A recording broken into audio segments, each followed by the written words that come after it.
So, hi guys! We're cooking kalderetang manok. So, ayan, ginisanin mo ang bawang.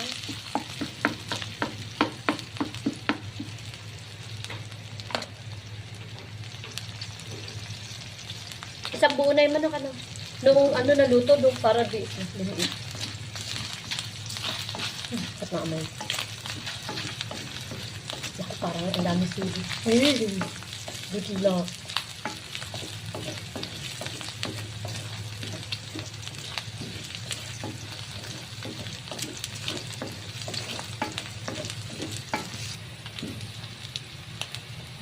Next, sibuyas, luya, sili. Pinagsabay-sabay na.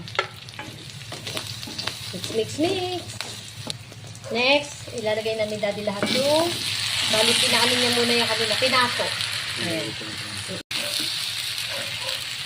Pinaso niya na muna yung manok kanina. Sa kanya. Pinutuin. Tapos yung konting sabaw, kinuha lang ni Daddy, lagay ulit yan. Oo, konti-unti. Nagpakuluan na sa manok. Ay, pinagkuluan ng manok. Para saan yung atsuete? Pampakulay. Pampakulay. Okay. Kasi nga naman guys, maputla. So, kailangan natin ng okay.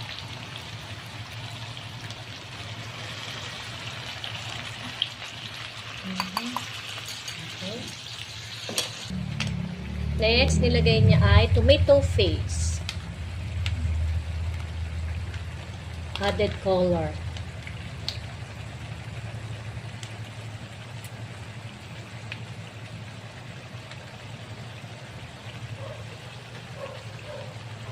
And then, gata.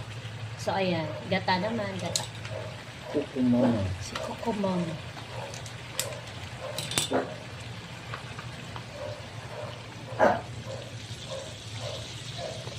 Ayan.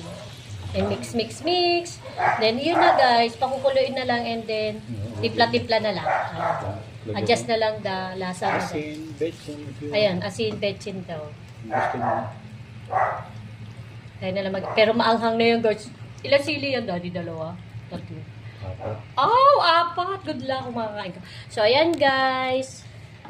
Pakukuluan na lang ni Mr. Then, added na lang konting timpla, adjusted na lang, ganon. So, ayan, may kaldereta, manok na tayo. Thank you for watching. Magluto na rin kayo ng chicken kaldereta.